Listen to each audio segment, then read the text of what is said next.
I think, you know, autocratic political systems have always have problems with successions, whether they are empires or single party systems. And except for Taiwan today, you know, China's political systems have always been very autocratic, single party states with maybe some brief interludes of warlordism and military strife. And there's always a fear by the ruling elite, if it's a single party state, that if they divide, there will be factions, internecine warfare, and maybe even the dynasty will collapse. So any kind of single party autocratic elite always wants to manage the succession as smoothly as possible to try to avoid any appearance of division. But the problem is, how do you pick the best person to lead? At the same time, you want to maintain this kind of smooth appearance of unity at the top.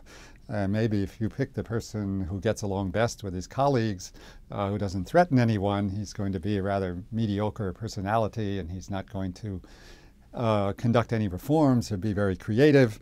And it may be the most dynamic person, the one who's most creative and liable to try to change things, is the one who's going to upset all his colleagues, and therefore he won't get chosen. So in the Qing dynasty, there's a variety of practices that the rulers use to select the next emperor. And you can see from some of the history of these succession stories, I think, some of the problems that happen in these kind of autocratic systems.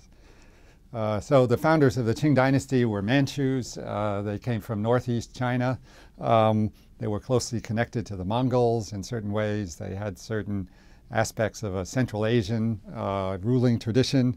And in the Central Asian ruling tradition, you had a Khan. He was a very charismatic person. He was a war leader. He gathered loyal bands around him.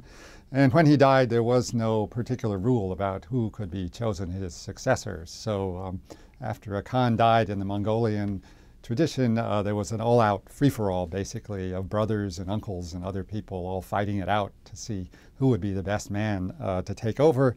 And then finally one succeeds, and they hold what they call a Kurultai, an acclamation ceremony that brings everyone together, like a modern party congress, to acclaim the new leader.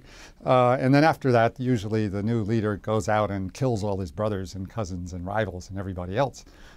So the advantage of that system, you know, this is a kind of brutal Darwinian process. It weeds people out, and it does produce a very dynamic, charismatic person, a good warrior anyway. But of course, it means these nomadic empires don't usually last very long, because they end up wiping out their leadership and splitting into many different pieces. So the Manchus had this problem in the early years, in the early 17th century, when they were forming their state, and just before they took over China. But they were also learning from the Chinese system, the older Chinese system, the non-Central Asian tradition, which tends to favor primogeniture, or the outgoing emperor designates his heir, often the eldest son and sometimes somebody else. That avoids a lot of this faction fighting and makes things a little more predictable, assuming that you pick the right person, of course. So there is one great success of this method when they chose, the outgoing emperor chose the young Kangxi emperor, who turned out to be a very vigorous young man, and he ruled for over 60 years, and the empire prospered. But when you got to the end of his reign, you can see some of the problems of having the ruler pick his next heir, because he chose his favorite son. He had a lot of sons. He chose the one he liked the best.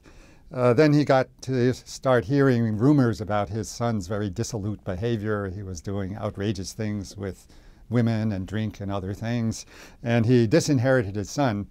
But then he couldn't make up his mind, really, about who would be the right person to be his heir.